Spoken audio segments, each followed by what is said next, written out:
La passion et justement ces différentes activités m'amènent à vous demander comment Biotope est né. Vous l'avez évoqué tout à l'heure, tous les deux déjà, mais quand et comment vous êtes-vous rencontrés et comment vous est venue l'idée de créer cette entreprise?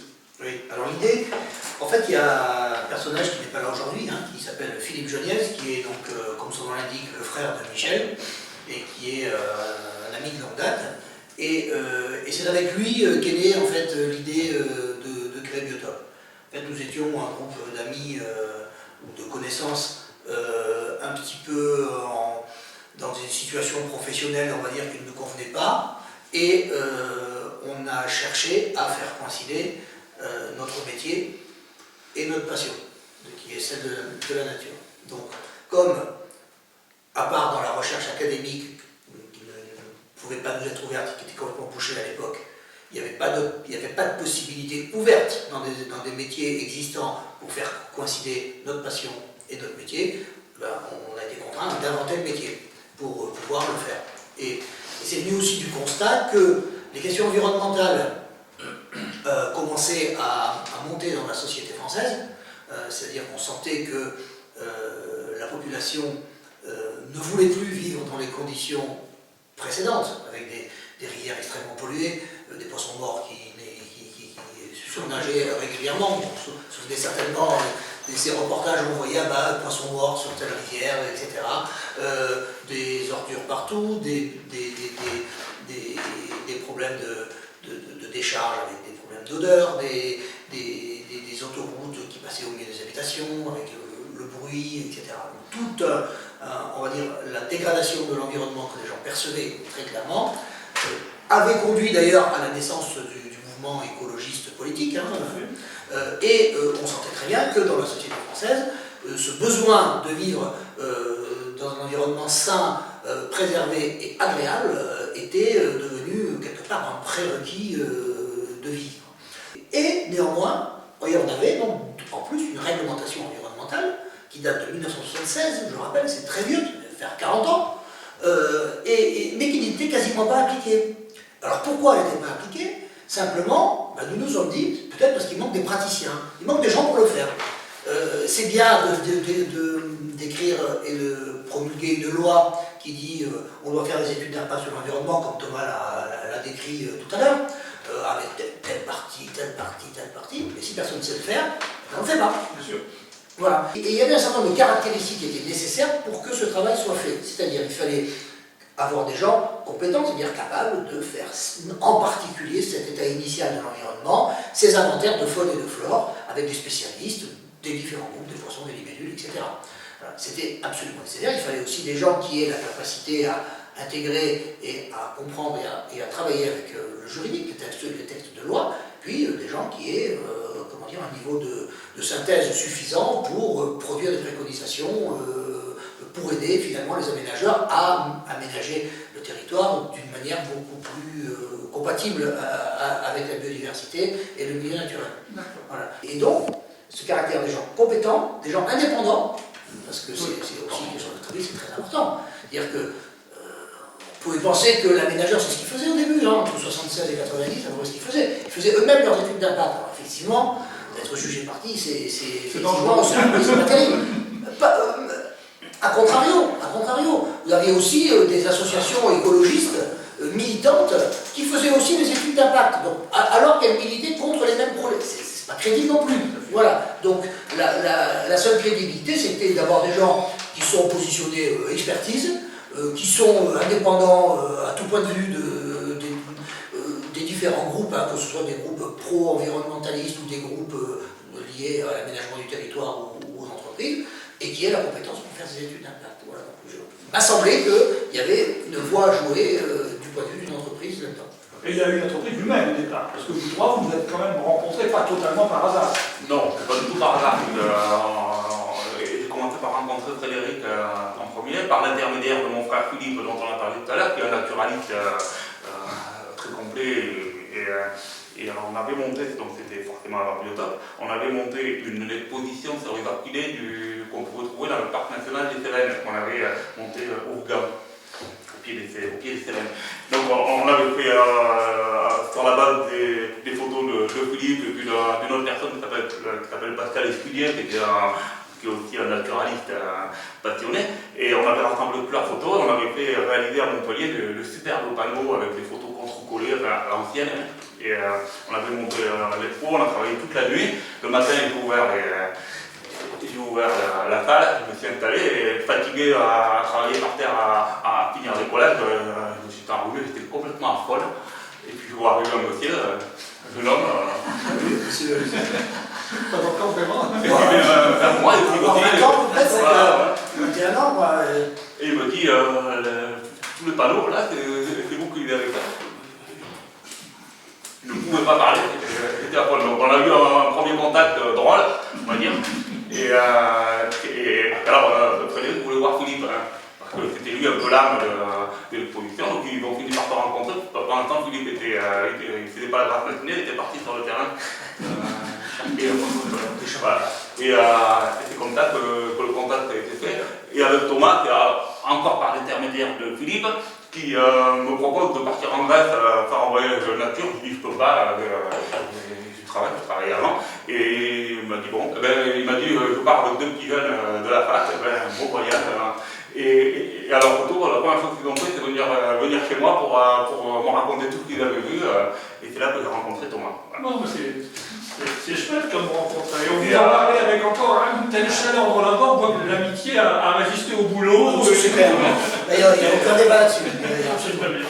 Et est-ce que Thomas peut nous parler un peu du développement pendant les toutes premières années? Je vous m'avais déjà dit que... C'est un roman. Hein. Un roman. Ouais, Bref, quand même. Non, ce qui est intéressant, c'est qu'effectivement, on a tendance à analyser un petit peu a posteriori les conditions, etc.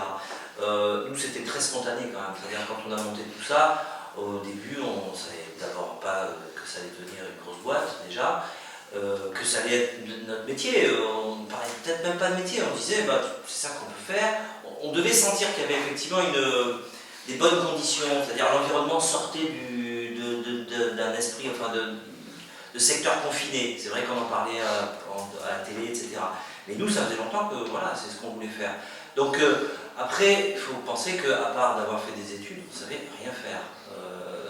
Alors, l'avantage qu'on avait, c'est que personne ne savait rien faire. Donc, on n'était pas désavantagé par rapport à notre. C'est l'avantage des premiers. Oui, Voilà, c'est ça. Exactement. Donc, en fait, spontanément, on va dire, les choses se sont un petit peu placées. C'est peut-être ça aussi qui a fait que le concours de circonstances a été bon. C'est-à-dire que spontanément, moi, j'étais un peu plus. Je dis, bon, oulala, ça part dans tous les sens. Moi, je suis un petit peu carré, donc je vais m'occuper d'administration, de voir comment on monte une entreprise. Je ne suis pas le seul, mais enfin, rassembler les papiers, aller voir les relations avec les banquiers, etc. Fred, spontanément, il dit, moi, je sens bien être porte-parole de cette petite entreprise et il va falloir aller au charbon, aller voir peut-être les conseils généraux parce qu'ils ont peut-être des choses à faire, etc. Il a sûrement les idées un peu plus en place que nous. Enfin, moi, je suis vraiment étudiant. Et Michel avait une compétence qu'on avait, Michel et son frère aussi d'ailleurs. C'est vrai que Philippe faisait partie vraiment de l'entreprise au départ. Philippe était, on va dire, le garant scientifique, celui qui allait valider toutes les expertises qu'on pourrait faire pour toute étude ou embryon d'étude. Et Michel, lui, avait à la fois été très naturaliste et avait un très bon coup de crayon. Et mon père, à l'époque, avait une agence de publicité, de graphisme à Limoges. Et rapidement, on s'est dit, c'est peut-être pas bête que Michel aille faire un tour là-bas, un stage, lié à on va dire, une première commande qu'on avait récupérée avec le conseil général, une plaquette. Et ça lui a vraiment mis le pied à l'étrier, c'est-à-dire ça lui a fixé des idées, c'est pas qu'il a appris tout ce métier, mais... En gros, moi j'étais arrivé avec mes photos à mettre en page, alors il y en aurait une là, bien alignée, nickel, j'étais vraiment parti pour faire un travail super propre.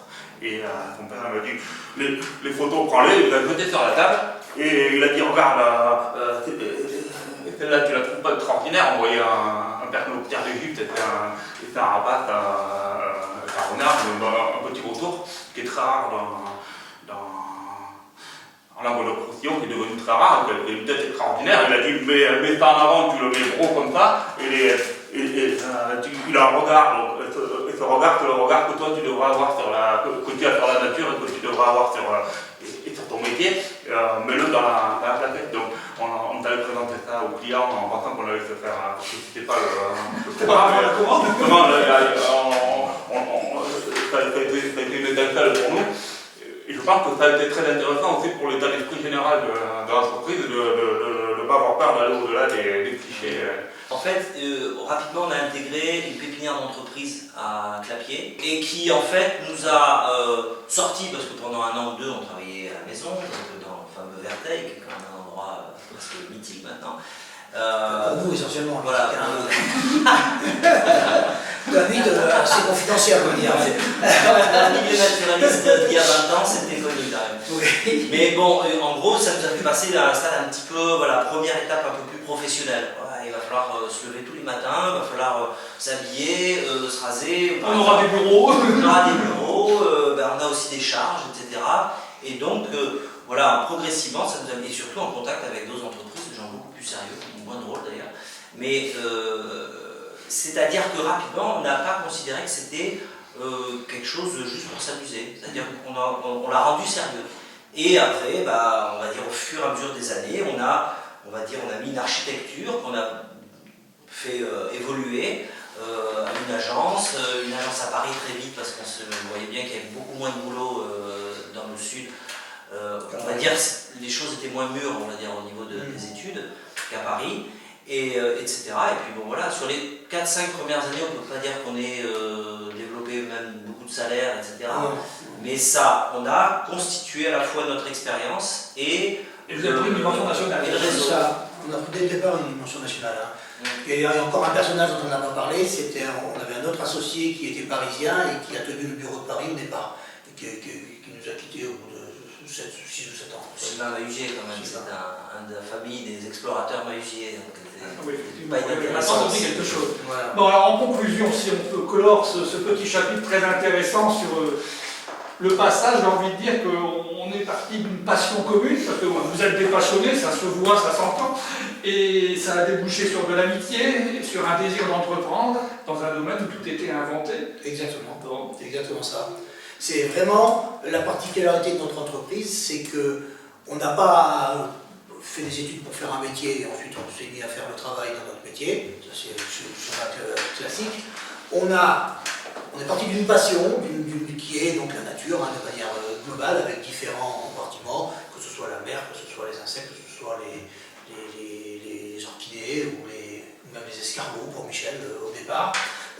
Et on est parti de ça, et autour de ça on a construit différents métiers et différentes professions. C'est-à-dire qu'on fait à la fois quelque part de la communication, de l'édition de livres, de l'ingénierie d'études. Maintenant on travaille aussi sur la mise en place de nouvelles technologies, on travaille sur des radars, on travaille aussi sur quelque part de la concertation politique pour la mise en place de politiques environnementales. Donc il y a plein de métiers finalement qui sont assez différents, mais qui ont pour point commun la connaissance et l'amour de la nature.